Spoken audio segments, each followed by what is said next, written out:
Thank you for joining our second panel in the Grazing the Wild series, where we talk about the facts and fiction about grass-fed beef and cow grazing. You can watch the first webinar on our YouTube channel if you missed it, and we're putting a bunch of links in the chat there, so go ahead and check those out, including how to follow and learn more about our panelists. You can also catch all of our webinars on our Take Extinction Off Your Plate webinar page. And remember, our brand new site, grazingfacts.com, can answer many of your questions. These links are also in the chat. Our format today is going to be conversational. Each of these speakers has made many presentations you can access online. They've written peer-reviewed reports, and they're very active on social media, particularly on Twitter.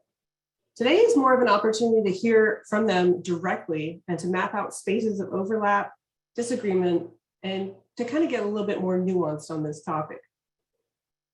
We're going to take questions at the end, and the questions that we don't get to answer, which will probably be a lot since we have almost 1,000 people on today, we'll continue the conversation on social media and on our later two webinars. We're recording the conversation in case you'd like to share it or rewatch, and you can head over to our Center for Biological Diversity YouTube to find that as well. And again, check the chat. So for a broad overview, people in the United States consume 4 times the global average in beef. In the US, beef production is a leading source of methane emissions, land use, water use, and pollution. And in terms of resources used, cattle grazing is just kind of an inefficient way to grow food. And as beef consumption grows, production has become both increasingly concentrated, with just a few very powerful companies owning the majority of the market share. And it's also become more extensive. Cattle are grazed widely on pastures and forests and public lands, and then most cows are transferred to feedlots to be fattened up before slaughter. They eat corn and soy and other feed crops, which also have a big environmental footprint: land use, emissions, water, fertilizer, and so forth. And that's how most beef is produced in the United States. So just to understand the terms that we're talking about, all cows graze for part of their lives, in the beginning of their lives, or are grass-fed. But some producers are talking about, and they're making big claims about, grass-fed beef, but what they mean is grass-finished beef. So cows who graze on pasture until all the way up until slaughter, and they skip that feedlot step. Instead of being transferred to feedlot systems in factory farms or concentrated animal operations, they are staying out in pasture. So grass-fed or grass-finished beef brings environmental benefits, the claim goes, that if done right, the way that cows graze can actually help sequester carbon or store carbon in the soil and build healthy soils and promote biodiversity. So these are some of the claims that you'll hear. And yet this regenerative theory often comes with trade-offs in increased methane emissions, water pollution, land use, harm to wildlife. And so we want to get a little bit more nuanced about what this looks like and what good solutions might be. There's also regional limitations, temporary life limitations, and a lot of these models work best, of course, with significantly reduced herd size, which in itself is going to be a benefit, and relates to reduced consumption as well. So proponents of grass-fed beef are quick to attribute the impact of cattle on the feedlot system, but feedlots only produce 11% of beef's greenhouse gas emissions, and they help decrease land use for grazing. It's not an ideal system, of course. It comes with all kinds of things, from cruelty to additional pollution and so forth. So there's a lot of myths and misunderstanding between these models and in terms of the impact that cows have and the roles that they have to play in climate change and biodiversity solutions. So the question really becomes, what economic, agricultural, and climate policies make the most sense for beef production? What policies take us in the right direction? What policies take us in the wrong direction? And we're going to dive into these topics and more with our expert panel today, but let me introduce our experts first. Dr. Jonathan Foley is a world-renowned environmental scientist, sustainability expert, author, science communicator, and public speaker. And he has published more than 130 peer-reviewed scientific articles in Science, Nature, the Proceedings of the National Academy of Sciences. He's also the executive director of Project Drawdown, of course. And he holds a PhD in atmospheric sciences from the University of Wisconsin-Madison. Welcome. And next we have Dr. Matthew Hayek, who is an assistant professor of environmental sciences at NYU, New York University. He has presented and written numerous influential peer-reviewed papers as well on this topic, and he holds a PhD from Harvard, Harvard's John A. Paulson School of Engineering and Applied Science, in addition to a degree in physics from Wesleyan. And then finally, we have Dr. Sylvia Secchi. She is trained as a national resource economist, geographer, and transdisciplinary scholar. Sorry, that was hard for me to say. She is a professor at the University of Iowa in the Department of Geographical and Sustainability Sciences and Public Policy Center. A thoroughly published scholar herself in food, agriculture, and policy issues, she holds a PhD in economics. So we have many different backgrounds and expertise here to bring to this conversation. So welcome to everyone. And I want to start with Jonathan first. Given your expertise in climate and environmental science, to start us off, can you just sort of kick us off with a broad overview of what's going on with emissions? What's your broad overview, where you see opportunities, obstacles, false solutions, that kind of thing in terms of cows? Yeah, well, thank you, Jennifer. And thank you all to folks participating and to other panelists. So a lot of people I really admire here today, which is really great. And what a great conversation to have, especially in light of the new IPCC report that came out earlier this week. Yeah, so here we are talking about dairy and beef production, essentially, cows, cattle, the whole thing. And gosh, they really do have a pretty significant impact on greenhouse gas emissions. One aspect of how they affect the environment. Of course, there's other things like land use and biodiversity. There's water and watersheds, the emergence of zoonotic disease, all sorts of other issues here, which others can speak about probably a lot better than I can. But when it comes to the kind of greenhouse gases, basically we have to worry about three major areas of emissions that are related to beef and dairy operations. First is probably the biggest in a lot of ways is deforestation, interestingly, not in the United States so much, but in other parts of the world, where large areas of forest are still being cleared for new agricultural land, particularly in the Amazon, where forests are being cleared primarily for cattle grazing itself, which is kind of insane to do in the middle of the Amazon. And second is to clear more land for animal feed, in this case, soybeans. Although to be fair, a lot of those soybeans are being fed to pigs in Asia, not so much cattle. But soybeans, generally speaking, are part of animal feed all over the world. So animal agriculture is pretty big in terms of deforestation. Deforestation, burns down trees, essentially, releasing vast amounts of CO2 into the atmosphere. And so animal agriculture and beef are a contributor to deforestation. So we got to make sure we pay attention to that part. The second part is the one everybody loves to talk about, is methane coming from these animals. It's really fun to talk about cow farts and cow burps and stuff and all that. By the way, cows burp most of their methane, not fart it. So if you remember anything from what I said, it's usually the fact that cows burp methane more than they fart. Everybody seems to giggle at that. But of course, as we all remember, they have these four-chambered stomachs where they can digest things like grasses and forbs and stuff that we can't. And that's an anaerobic process, so it releases methane through their front end into the atmosphere. And methane's a really powerful greenhouse gas, and it has a particular quality of heating the atmosphere really hard, but very fast. Methane warms the atmosphere for about 10, 20, 30 years or so, and then it kind of fades away. It's the James Dean of kind of climate gases. It lives fast, warms fast, dies young, whatever. So it's different than carbon dioxide, which warms more gradually and more persistently into the future. So we have to think about methane a little differently. The third area that beef and dairy operations kind of contribute to climate change, as Jennifer mentioned, is really more around the feedlots. It's how we create the feed, particularly corn and soybeans, for beef, and the fact that those are also using land, have other emissions, particularly nitrous oxide, another greenhouse gas that we don't talk about enough, N2O, which is emitted on farm fields where we overuse fertilizer and manure. And some of the nitrogen in that stuff combines with air and water in the soil and emits N2O into the atmosphere. Particularly the American Midwest, where I live, and I'm sure a lot of folks here are on the call too, where we have the corn and soybean belt. That's a huge emission source for nitrous oxide, and a lot of that stuff is being used as animal feed or ethanol. So those are the kind of big sources of greenhouse gases from the food system. Beef component is deforestation for beef and the animal feed that we might use, methane from cattle themselves, and nitrous oxide from the fertilizers that were used to grow the animal feed that maybe isn't a feedlot. So those are the kind of the variables. And if you add it all together, there are different estimates, of course. There are a lot of different studies out there. Matthew's done some himself, he can talk about, others have too. But the round numbers over the literature seem to be in the order of 14, 15% are numbers I see thrown around of all global greenhouse gas emissions. If we put them on a common currency called a GWP 100, which is if we average them over 100 years. I don't think we should be doing that, by the way. I think it should be 20 years. That's an argument, in which case that number would be even larger.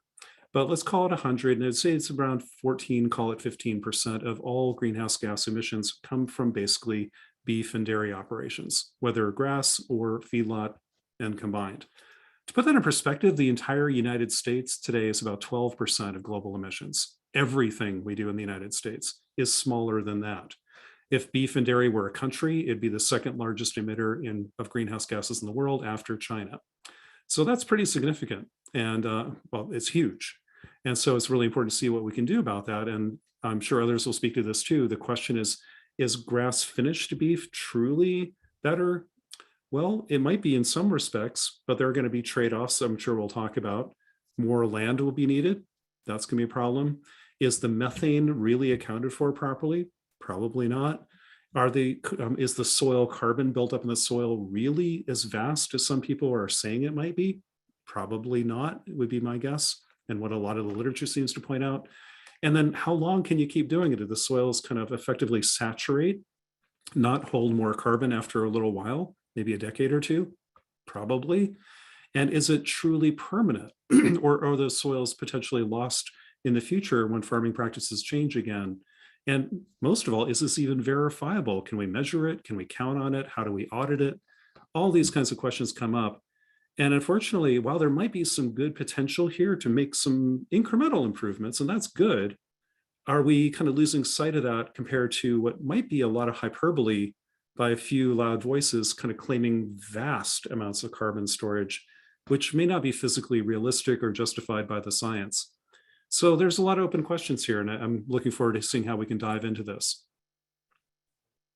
Thank you so much. That's a great overview. And I appreciate the numbers and your ability to kind of communicate that in a way that we can understand, because it's going to be kind of nuanced and hard for people to grasp. And I'm wondering, Matthew, if you can tell us about your research a little bit in your overview, if you align with Dr. Foley.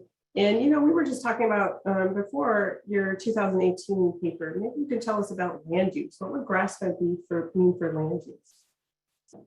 Sure. Thanks so much, Jennifer. And thanks as well for the 250 people in attendance. This is amazing. All of you get credit for this event, but especially thanks to, Jennifer and Stephanie and the folks at Center for Biological Diversity. Have been doing such a fantastic job lately of pulling together such diverse perspectives and asking questions that a lot of folks have been struggling to ask. So really incredible to be here, both with Jonathan and Sylvia today. Kind of a meeting of the Twitter minds of sort. Really, really great to be here. John's perspective was fantastic. I mean, again, this is all very timely in light of the recent IPCC report, which is typically, this is the 6th report that's come out, but it feels like it's going to be the 7th, 8th, 9th, 10th, because they're dividing this major report into multiple working groups. And each group concerns a new different vast area of climate change. The first report was just on the physical scientific basis. Now we're on to how to mitigate this problem. And Jonathan pointed out 3 major greenhouse gases: CO2, predominantly from deforestation; methane, predominantly from belches and poop; and nitrous oxide, predominantly from poop and fertilizer. And while there are many out there saying that methane has this, well, let me dial back a little bit. The report basically says there is no way of hitting our climate targets if we don't address all 3 of these greenhouse gases, reduce their emissions, all 3 of them, drastically within the next several years. So I just want to be really clear about that. And the reason I want to be clear about that is because there are folks out there taking what John said about methane, which is that it burns hot and it burns fast.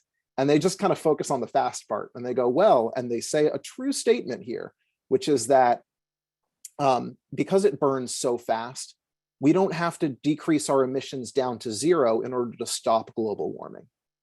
That is actually true. We don't need to reduce our anthropogenic methane emissions all the way down to zero in order to flatten global warming. The problem is with that is that we are so addicted to fossil fuels, and we have been. We've had such a hard time getting off of them that we need to do more than flatline our methane emissions and the warming from methane. We actually need to drastically decrease methane emissions. Getting to zero isn't good enough. With methane, we have to go negative, more or less. And again, there are lots of ways to do that. Folks have been exploring technological methods from, of course, capturing more methane at the source of oil drilling, from better technology managing our landfills, where methane comes out as a result of this oxygenless breakdown, this anaerobic breakdown. And also by, through better technology with feeding cattle better feed and, capping their methane in the giant manure lagoons that they poop into in these consolidated farms. And that's all well and good. Sure, we should explore that. We should research it. I think it's a little premature, however, to incentivize it already when it doesn't seem to have the ability to produce that much. And crucially, according to the science, the best ways that we know to reduce this agricultural methane is to eat less meat and waste way less of it. So that's really a bottom line that I want to get to here. I think we can talk a lot about policies of other kind of supply side methods to reduce its emission. But the last point that I want to say is that John is totally right that we need to worry about trade-offs from incentivizing one good behavior that could in turn in a complicated way lead to other potentially negative behaviors. This happens in environmental science all the time, and we're in this discipline where we need to look not only at how things happen on one farm, but how that farm is in turn connected to the atmosphere, the soils, our aquatic ecosystems, every life support system on Earth. This is really what environmental systems science is all about. And Sylvia certainly is no stranger to this either, with her background in economics, because economics can all about be complicated feedback loops and trade-offs associated with like how we enrich our lives, right? So again, that's why I'm very excited to be a part of this conversation today. Hopefully we can drill down a little bit more into these trade-offs. But suffice to say, whenever you see a silver bullet out there, always question it, because that silver bullet could turn into a smoking gun associated with all of tradebacks or perverse feedback effects all throughout this complicated Earth life support and human system that we've gotten ourselves embroiled into. So thank you, Matt. That's that. And I want to revisit in a minute the question of land use and your paper, and also maybe carbon credits and these kinds of things, maybe even talk about the CRP. But Sylvia, I want to transition over to you. What Matthew was just mentioning with the importance of economics.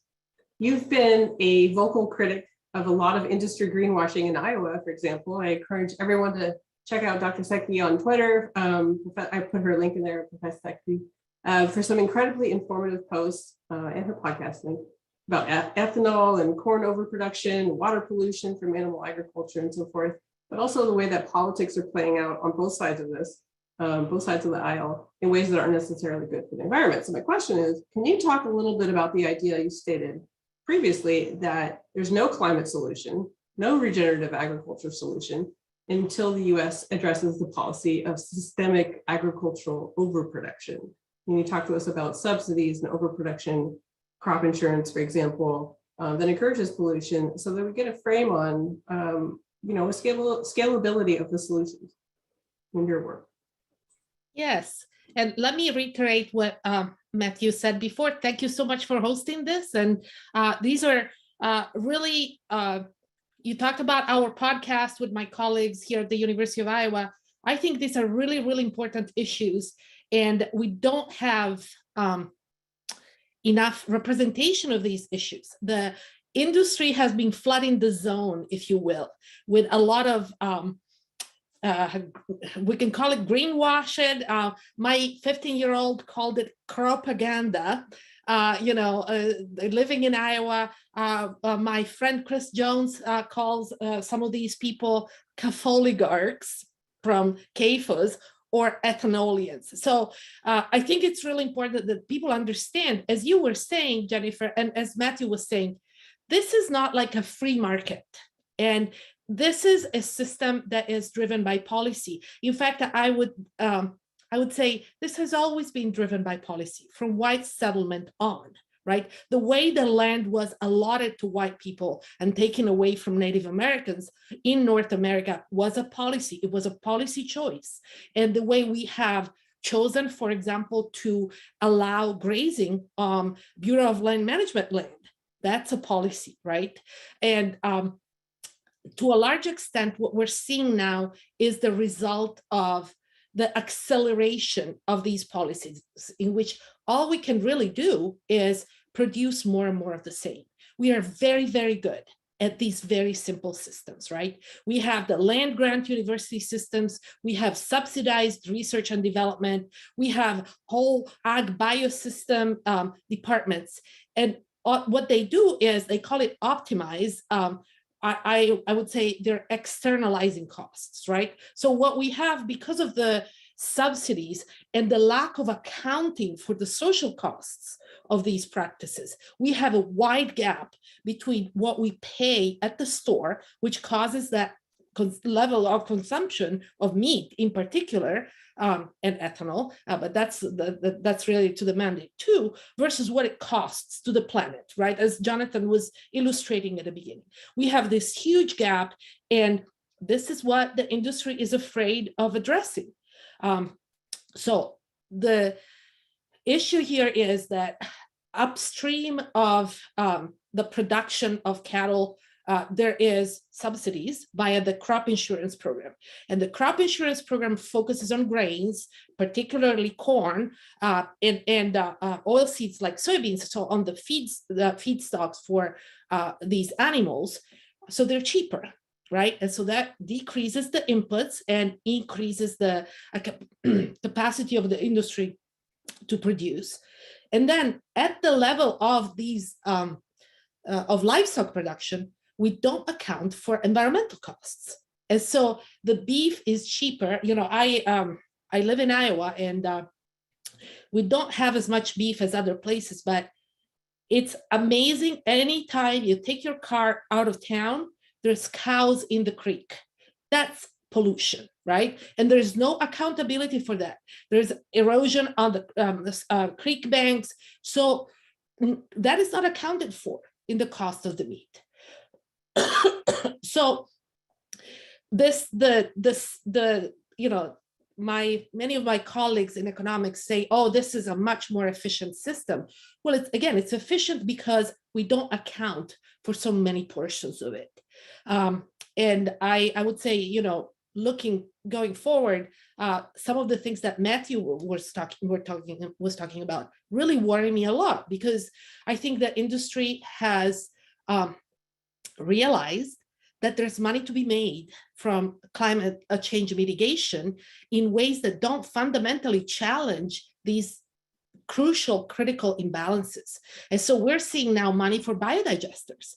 And in Iowa, for example, we have dairies that are already saying, yes, we're going to install biodigesters, and we're also going to expand. And so you have that system level accounting that needs to happen, because if you're expanding and producing more, then you have to consider all those upstream emissions that Jonathan was talking about in terms of the crops that are used to produce this. And so we're going to have net zero beef on subsidized. And what we're seeing in Iowa is deregulation. Well, these people are doing good things for the climate, so we should not regulate how they dispose of the digestate.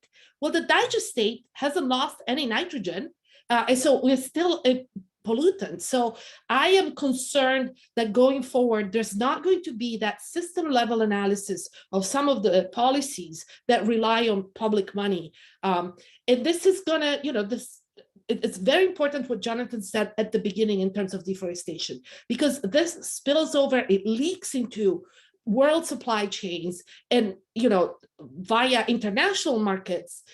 It's not just our bad policies, right? It's not just us Americans destroying our environment. This has planetary implications and environmental justice implications outside the United States.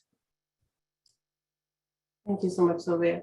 Yeah, I think we can have a whole episode just on biodigesters, right? Oh my goodness. And the way that they can continue business as usual, and this creative accounting, not only with emissions, but with the funding that goes on, and how much is having an impact on other environmental metrics. So let's go back to carbon credits then. I want to ask Jonathan a question. There's been a variety of solutions proposed. We look at the model that Sylvia's talking about, and we think, wow, this regenerative offers all of these other solutions out of this. Let's talk about the pros and cons of that. What do you think about paying farmers to sequester carbon? Is that the solution? Does it include discussion of how much they're already emitting? The carbon benefits of big claims of regenerative practices, are they meaningful only if they outweigh the emissions cost of production already? Are they doing that? I guess you had a quote once that I read. You can build all the carbon sinks you want, but if you still have to turn off the sources of pollution. What do you think about carbon credit?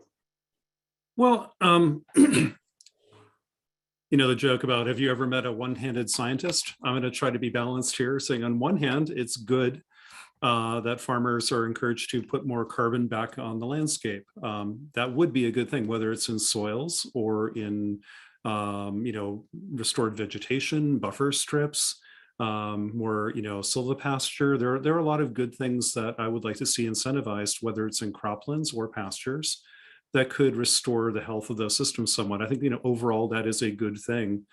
But when you are ignoring the elephant in the room, which in this case is a cow, I guess, of, hey, these emissions are huge. And maybe the first order way to address them isn't to tweak the system, it's to ask the larger economic question of like, are we just consuming too damn much of this stuff? Are we subsidizing too much of this stuff?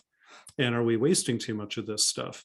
I mean, to first order, and Matthew said this, we've also, Sylvia said this as well, I think in her great presentation, the economics of this are encouraging overuse and overwaste and pretending it's efficient because we're not paying for the real cost to the environment or to human health or to biodiversity or anything else when we buy our dairy products and our beef. So we've got to think about that. The first thing, no question is we're going to need less consumption of beef, period. There's just no other mathematical way to talk about this. Second, we need to waste a lot less of it. When 40% of the food on this planet is, including beef and dairy, is wasted, that's criminal. I mean, that's what a waste of resources and opportunity and food security and everything else. Funny thing about food waste, when you talk about food waste, most people think about like the produce aisle of the supermarket, think about lettuce or something. I'm like, I look at the beef counter and think, wow, it took 30, calories of corn to grow this 1 calorie of beef here in America. So it's like a 30-to-1 multiplier on food waste. I don't want to waste that. That's a huge opportunity. If we could focus our efforts on food waste on beef and dairy products, that would be really important. Also for food safety. So that's another big lever. And then third, yes, this regenerative stuff, absent the nonsense claims that some groups are making around this, and getting to the science that would probably say it's marginally better, but it's still emitting greenhouse gases, is not a net carbon sink. I'm not convinced any regenerative systems can be a big, long-term permanent sink of carbon. I've not seen any real clear evidence of that yet, except some cherry-picked numbers, not systematically. So it's less beef, less waste, and yeah, farm it better, of course. But that should be the last line of, let's proceed in parallel with all three. So I'm sorry that's a kind of a muddled answer, but I think that's the right answer is like it's going to be demand reductions massively, food waste, absolutely. And then how we grow beef in general and dairy. Yeah, some of the regenerative stuff could be helpful. But if that's the only thing we're doing, it's a treadmill. It's not really solving the bigger problems. And it could even be a false promise of more carbon being absorbed than could ever physically happen. And that's where we get distracted. And maybe we don't put enough effort onto what we should be doing, which is kind of looking at the overall consumption economic system. And sometimes I worry that's what that's designed to do. is to distract us from actually looking at demand and waste and saying, I've got a techno fix. Not everybody's doing that, but some people might be, and that's worrisome to me. Yeah, thank you. I want to open that up to Matthew and Sylvia too, if you agree, if you have anything to add there as well. And it sounds reasonable enough, but why don't we talk about demand as much? And the title Culture Wars of this webinar I added because even the idea of eating less it creates a panic. And we've had things like claims that Biden's going to ban beef, and in Colorado there was this outrage over a meat out day, and just the idea that where people are coming for their beef, hands off my beef. And where is this coming from? I wonder if you're seeing that reflected in policy resistance to, which would seem on the face of it, pretty reasonable climate policy suggestions from Dr. Fuller there. Well, I can say that right here from the heart of the heartland. The main issue is you don't want to change the narrative, right? In terms of like farmers really want, as our podcast title, we all want clean water. We don't want to do anything about it, but we want clean water. We all want a stable climate. We don't want to do anything about it, right? And so I think that there are various issues at play here that have all to do with the political economy of agriculture, not just in the United States, by the way. I'm from Italy, and the common agricultural policy is another pit of subsidies, has a long history of it. So I think that what we see is a real reluctance to do transformative changes. And Jonathan said, yes, you can have regenerative solutions, but they have to be part of a larger transformative portfolio that absolutely includes eating less meat and also providing people affordable protein that they can eat, right? So there is a huge, and we haven't touched on this, and I think it's very important, there is a huge issue related to access to healthy food in America, which is related to our income inequalities. Think about the whole food stamp program, the WIC program, right? And so I think in this transition, for the transition to be just, we have to be considerate of the people who eat burgers at McDonald's because they're fast and they fill them up, right? And so this is really transformative because you're not just changing what farmers grow, but you're also changing some of the big commercial retailers of food in the United States. But all these things have to happen. You can't just have regenerative beef. I'm sure Matthew has the numbers, would require massive amounts of land, right? We can't do that. And so what we need to do is we need to reduce and do better and find alternatives in terms of affordable, healthy food that people can have access to. And I think, for example, a place to start is school lunches. The school lunches in America are terrible. They are an indirect subsidy to the industry, right? Because you have to eat so much animal protein, and it's not good animal protein in these places. So I think there's leverage points if we are serious about changing this system. I think there's a lot to cover here, and I agree with my colleagues. I think that I just kind of want to complicate the story a little bit of saying that we need to change our demand, and we don't like having our choices kind of trounced upon. And and I agree with this, right? Like, as Americans, to a large extent, as like more or less affluent people in the developed global north, we don't like regulation or anything that is perceived as an impingement on our freedoms. But something that the most recent IPCC report chapter makes clear is that just changing the supply is going to be really difficult and perhaps insufficient to crank down all of the greenhouse gases, the CO2, the methane, and the nitrous oxide that we need to get where we want to go. And we do need to look at demand side levers. And a story that's beginning to emerge from the social science and behavioral sciences literature is that the environment in which we make choices is critical. So, there's a large extent to which school children don't even really make choices. They might choose between the regular and chocolate milk, 2% in chocolate milk. They might choose to pick up the Jello or not. But for the most part, their choice environment is largely dictated to them. And that doesn't change when we're adults, right? The composition of fast food restaurants in everywhere from strip malls to the Bronx, the cantinas at our various workplaces, as we're all getting back to them. These are all crucial environments for making choices or lack thereof on what we are demanding, and not just us, our workplaces, and the institutions that we're all a part of, including the government. So I think there's a lot that can be done on demand that is not just like nanny state, get your hands off my burger, kind of doesn't necessarily inspire those.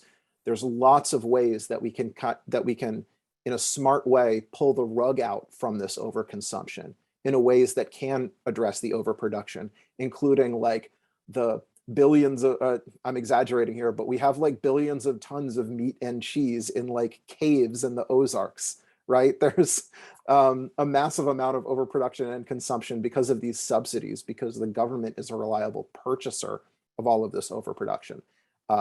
And right, there's stuff that a lot of affluent countries can do in terms of addressing this overconsumption and production. Thank you. I'm glad you mentioned it that way, because a lot of people point to other countries, and I think it's important to talk about how the global north problems and global north solutions are going to be different than other places because of the wealth of information that shows the impact that our overconsumption is having. So let's focus right here and on many of the justice issues that Sylvia mentioned as well. Matthew, I want to get the answer from you. Could we switch to an all grass-fed system given our 4 times the global overconsumption rate? No, we can't eat all the beef we want and switch to entirely grass finished. How much we reduce depends on where we want to grow that grass. So we can grow that grass much more abundantly in Iowa or in upstate New York than we can in the arid West, in like sagebrush country. And depending on where we want to grow that grass, whether we want to use croplands to do it or only so-called marginal lands, we would have to reduce our consumption by anywhere between 39% and 73%. So eating 4 times less than we are currently. And then we could potentially approach, what one might call a sustainable level of beef consumption. Of course, that still assumes that there's all this grazing in creek beds and on arage lands and on BLM lands that Sylvia and Jennifer, your organization, has done a really crucial job in showing like, well, it's not exactly, paradisic either. So, there are larger conversations about, what sustainable grazing actually consists of that I think are incredibly complicated and nuanced. But, even in order to approach that, we need to think about cutting our consumption at least in half, if not by 3/4.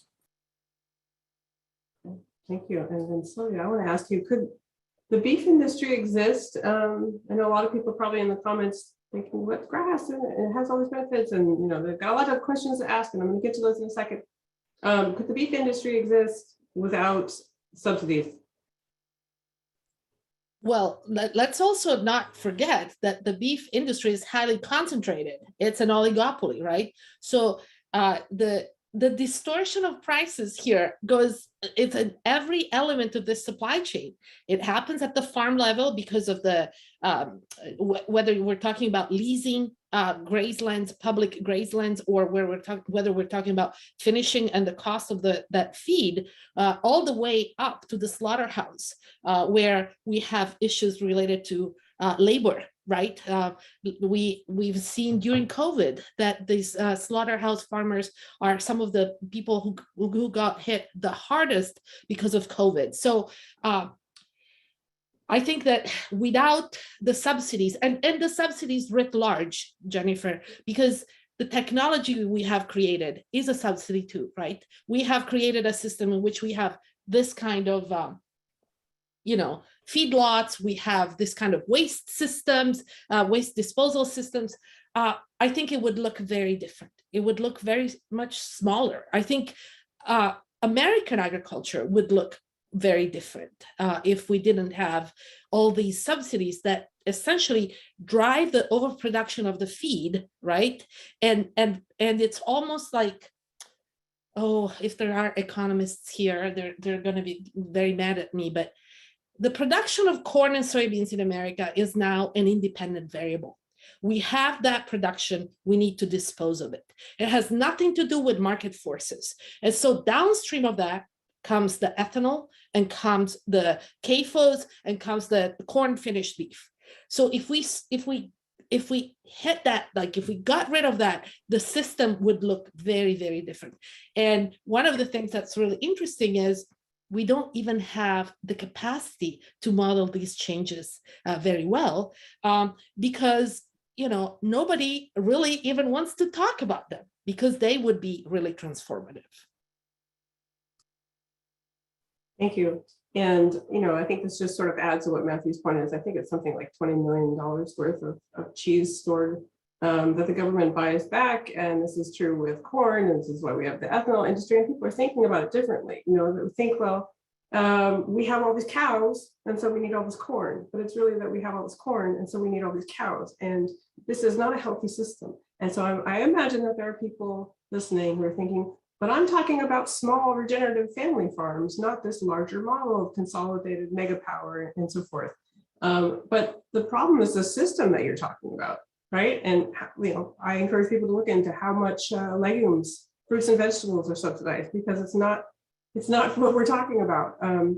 So my question then, a roundabout way for Jonathan, is what policy solutions, given what you mentioned about reducing consumption and talking about demand and reducing food waste, are there any policy solutions out there right now that you think have some legs or that we should focus more attention on, or that you'd encourage people to not fall for if they're false?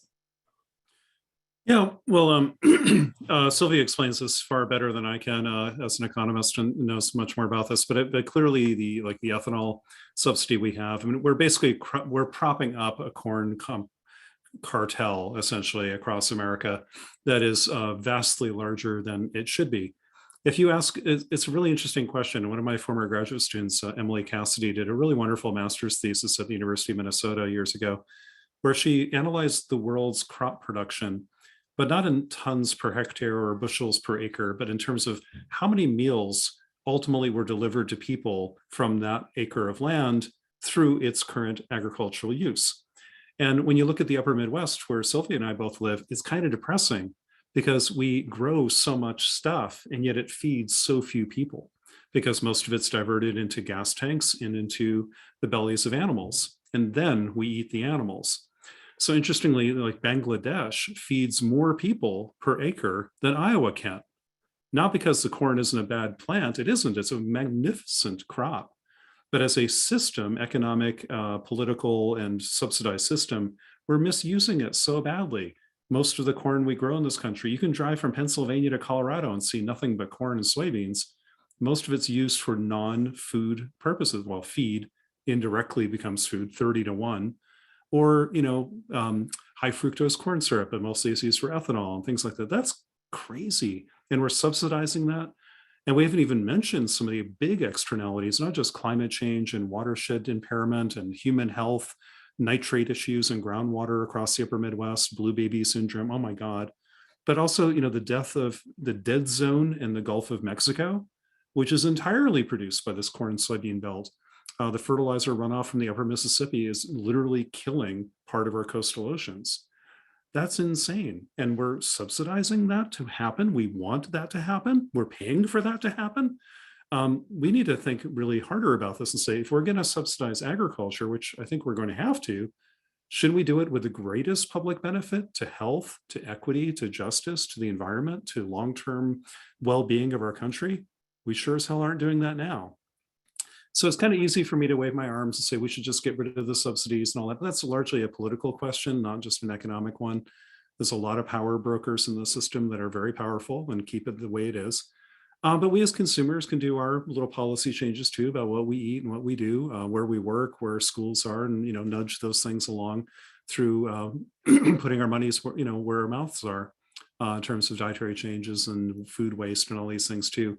So Washington's probably the last thing that's going to change. It's probably going to be starting somewhere else first. But anyway, it's a system that needs change desperately. It may be well intended, but it's just kind of gone off the rails into something that's not really healthy for all of us.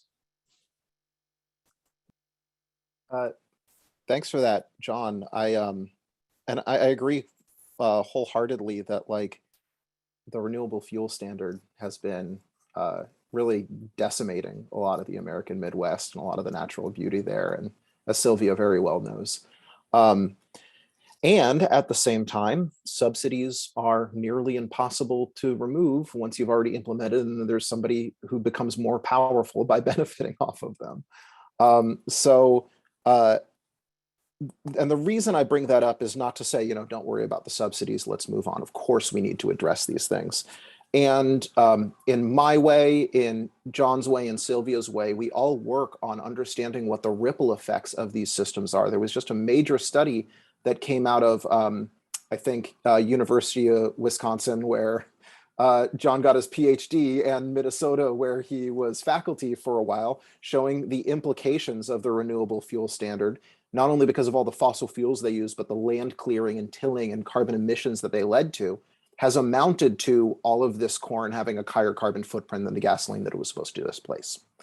So we can spend years focusing on these systematic problems, but the renewable fuel standard is still in place. And there's this larger policy problem of like, when you have a policy maker, there's this political economy, right? You have a policy maker wanting to know what he can do or she can do to make their constituents happy. And on one hand, there's this really complicated problem and all of this attendant, and we have to reach down and dig up the roots of, you know, bad policy for the past 50 years. Or here's the shiny new toy that's kind of caused bad burps to go away. You know, it's always going to be the shiny new toy, right? So there's very low attention spans. And generally in our, you know, our country's political history, we've needed to change the conversation to get the policy to change. And so what I try to do is not as in a complete way, but look at, and the others here have been very successful at this as well, is look at analogies between our energy systems and our food systems, the fossil fuels and the agriculture. There are lots of ways these break apart, right? Methane is that comes from belches is fundamentally different than CO2 that comes from fossil fuels. But I think clean coal is informative. And there was this movement, right, to get the industry movement to get clean coal branded as a lower carbon and lower impact fuel. And while the coal barons tried pushing this, there was a massive resistance against it. And that resistance did not come from detailed economic and environmental analysis. There were folks saying, you know, there were scientific papers showing, yeah, this doesn't quite do what we want it to do. But really what I saw in the mid 2000s were like ad campaigns on the DC Metro that had a dead canary on them, saying there's no such thing as clean coal. And so what was able to happen, in addition to coal getting displaced just because natural gas got cheaper, and that's a whole other story, but we were able to kind of remove the coal baron's social license because we came up with a compelling narrative that distilled all of this complexity into a greater vision of what futures we do and don't want for ourselves, and communicate that really clearly with the full drive of advocates and activists. And the upside down, you know, dead canary and the there's no such thing as clean coal. I think we need this rising awareness in terms of the subsidies, the political and industrial control over some of the biggest drivers of greenhouse gas emissions in the agricultural systems.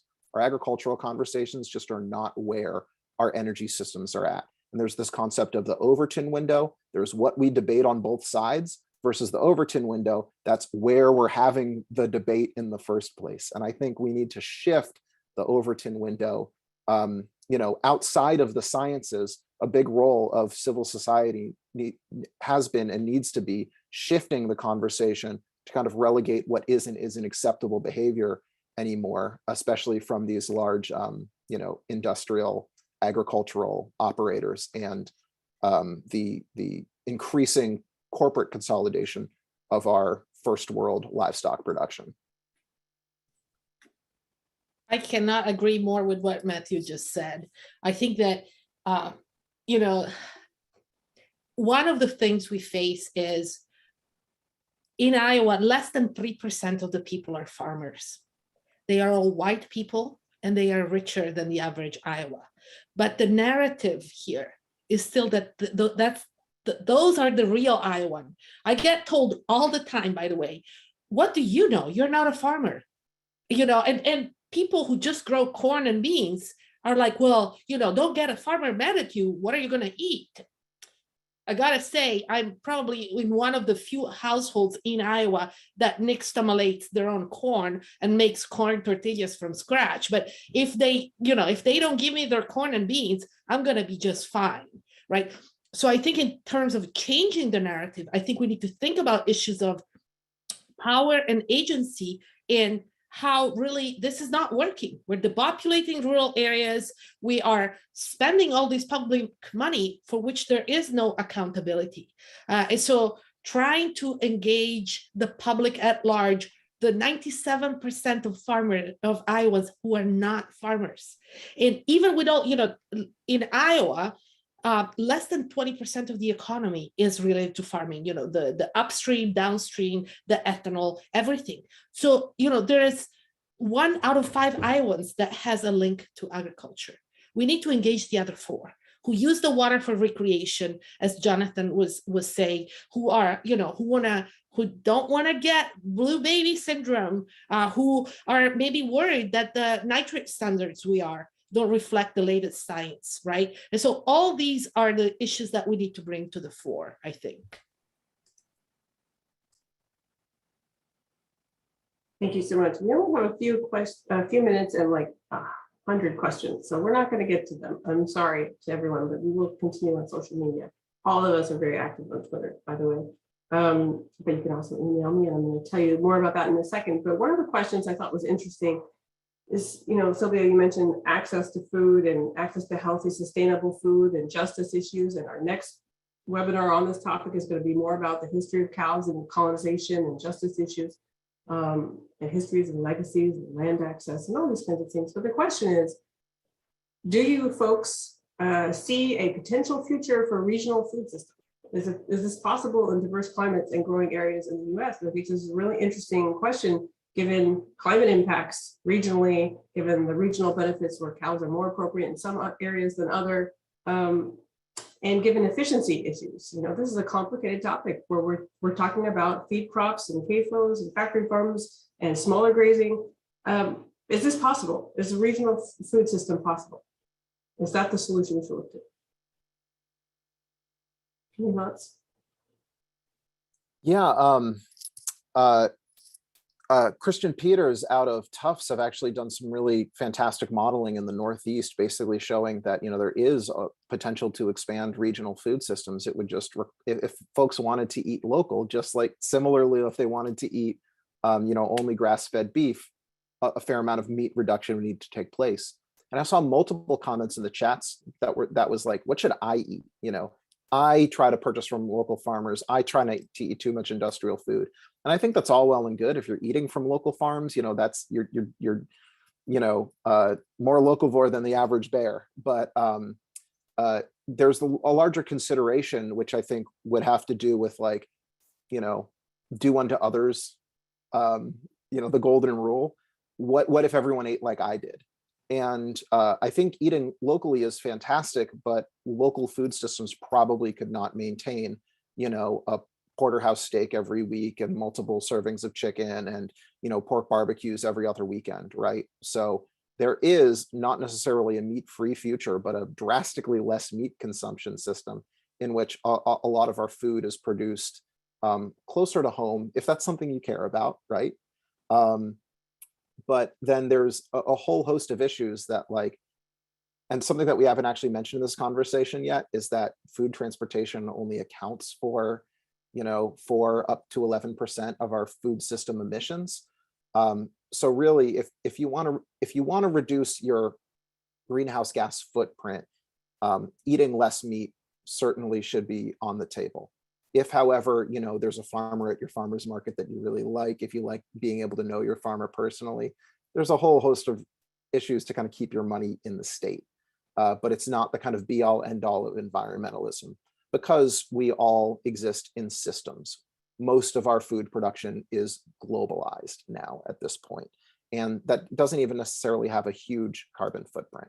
So yeah, I mean, you yourself can do all sorts of things that make things more sustainable, but we're really kind of, you know, in John's 2011 paper, Solutions for a Cultivated Planet, try convincing 8 billion, 10 billion other people to do that thing, right? We need to think about what's actually going to begin to work at scale, because that is really the challenge of this problem, is how land is being used across vast continents. Thank you so much. Just want to thank Matthew Hayek and Jonathan Foley and Sylvia Secchi for joining us. And we are going to continue these conversations in our next webinar series, which will be April 28th. And I put the links in the chat. And I spoke really fast before last time, so I'm going to give everyone a few more minutes to look at the chat and copy that if you need to, because there's a lot of great links in there.